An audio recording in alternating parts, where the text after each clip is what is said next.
everybody. Welcome back. Another episode. I'm your host, Ted Tokes.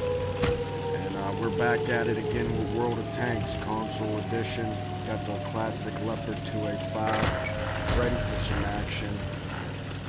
Looks like we've been through some action. Don't know why I didn't have that part recorded. Probably realized I won my initial fight on Sunday's session when I was starting the game up. And after winning the fight, realized I wasn't recording, so I started it late. So we get up here to the, what's the home base, or team base? So, you know, gotta figure that out. Got some teammates applying a little bit of pressure in which ways they choose to. Kind of overextending myself by getting this close to them at this point because there's no real cover here. I either had to go full left or full right. Sitting in the middle here, really positive. I'm really doing is keeping these enemies spotted and potentially exposed to keep from peeking and try to get a shot on me and maybe my team overwatch. But this is the stuff I love in this game. This is actually playing it. You have to be a skilled player, and the more skilled you are, the better your outcome will be in this given situation. And that's why I love this game.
I mean, right there, you could see how, like, I was inside the enemy territory, traversing the enemies, trying to dodge and deflect the enemy damage that they were trying to get out of my tank's health.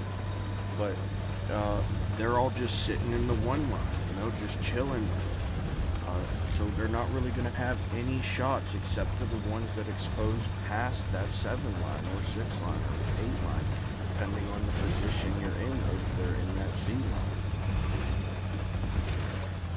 Here we go. We traverse to the center of the map a little bit, try to get some sneaky peeks.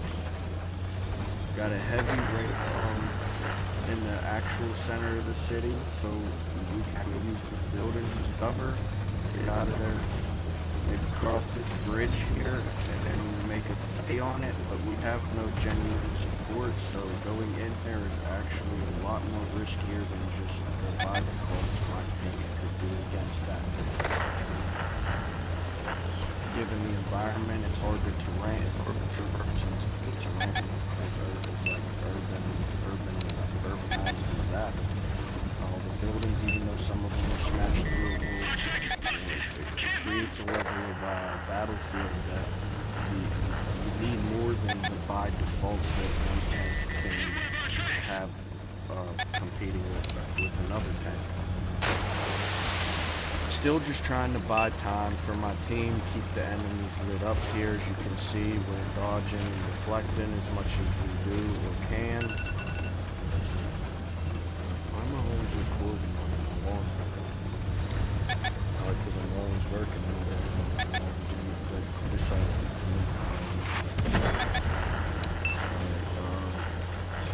Look at this match though. You can see how dull it is. These enemies, they really have nothing to shoot at except for the movement. You know, there's not much going on as far as Overwatch against Overwatch. So without the enemy light tank actually scouting and how he's just chilling in this, unless he's getting spots from that city, unless that player's getting spots, not really doing anything too effective for the team.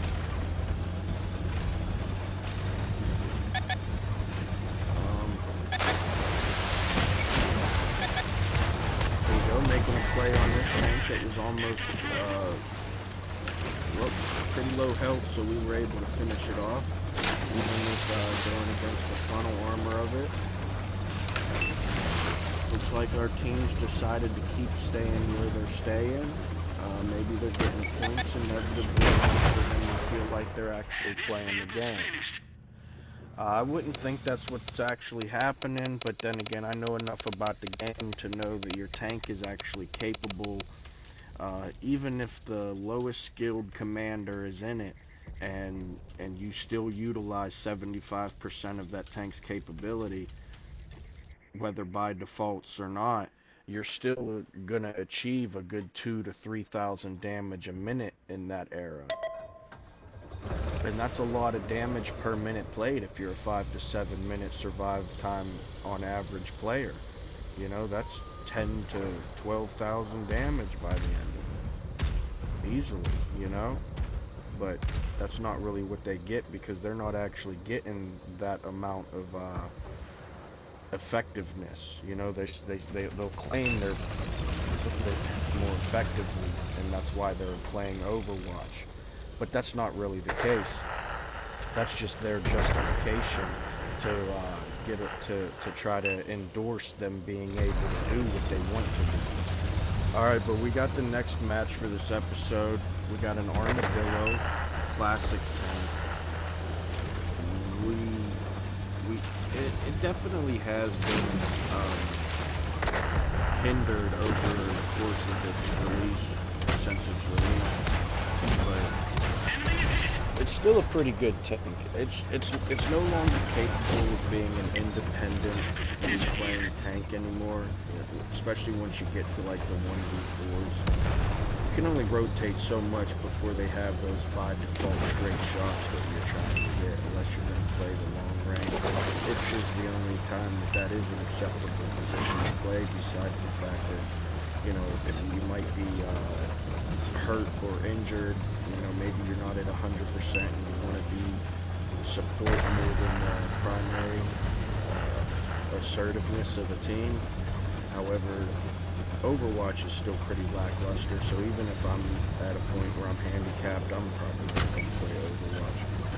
And when you're going to make a decision like that as something like an Armadillo, it takes away a lot of the opportunity that you will be able to give yourself if you would just play Overwatch. Just because you can find those shots, you know, get 4 or 5, maybe even stack into a tank out their position somewhere by himself in a rotation, and just do your scouting job, find the enemy, get information, you know, figure out the routes that you can take and which ones it's probably best not to go take, and it's probably just avoid.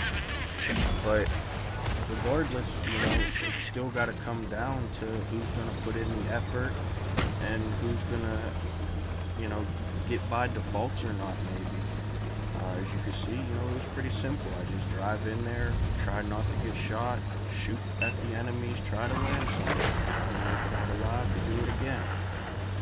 And that's pretty much all you can do. You have the statistics of your tank to do it with, you have the statistics of the enemy tank to do it against, and you can use that to your advantage. There's another tank kind of out there in the center of the field, very exposed, probably not much Overwatch dealing with them. As you can see, we're kind of getting shot here in the enemy tank, besides the double-digit damage we do per shot.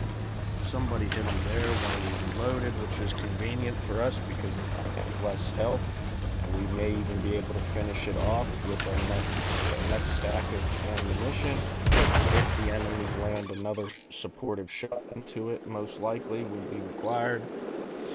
But we never got our reload time, and if you ask me, the match is over, not just because I'm dead, but because these players that are playing never actually lived. If you know, you know. That's why people say the more you know, because if you know, you know, and you don't always know everything. You may be able to pretend that you know a lot or act like you know a lot, but you don't, so there's that, that's why we call these things, knowledge. It takes enlightenment. You don't just get it. You have to earn it. Just like the points that they're getting, which is one of the reasons why they bother me playing that way so much, because you legitimately have other people playing the game for you, and you think you're the MVP of the match. No, you're not. All those players that only scored up to maybe 50% of what they would have scored if you played the game actually, they're the MVPs, even though maybe they only scored 1,000 damage that time. Maybe that would have been a game they only got 2,000 damage out of the game, but they played the game in other ways to make up for it. Those are the players that are actually making the impact. It's not the players that think they're, oh, I got 10,000 damage by the end of that match. I'm the big damage. I'm the big enemy beater. You didn't beat the enemies. You beat up your team while the enemies tried to beat the team you were beating. And inevitably, you got some fucking points out of it. Doesn't make you good at the game.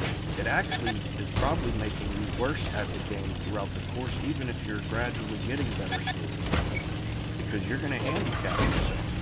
You no longer are giving yourself the experience to be able to beat the battle. Look at that reversibility, see? That's stuff you don't really learn as Overwatch. You may see somebody doing it, and you may learn from them doing it, but that kind of stuff you just don't see. You don't learn that from Overwatch. Because they don't have the opportunity to do it. Still competing on this front line, trying to hold this hill for all those 7-line overwatching bums. Looks like we got to set a tank on fire with one of those shots, so that gave us some good damage. We're up to 5,070. Oh, we're up even more now. We're up 5,600 damage and 5,000 and something, 5,600 deflection and 5,000 damage. And it's only been a 2.5 minute match so far. That's game time, 2:45 game time. 30 seconds maybe at most to get to the challenge or opportunity, and then another 2 minutes of battle time, right? And now I'm up to 6,700 deflection, 6,300 damage, and it's only been 3 minutes. You see what I'm saying? That's the type of actual effectiveness that you could achieve if you knew how to play the game. But people who are going to sit around and wait for points that they didn't even get themselves, they're just going to have to wait for those points. Maybe they'll get them by the time I'm done getting my points. The players like me, who could play maybe even better than I do, they're done getting their points. Then you can have your turn, But I doubt you'll get points because they won't be free points as much as they were when those players who were actually playing the game were playing the game. Now you have to play the game for yourself, let alone the other teammates who probably still need players to play for them.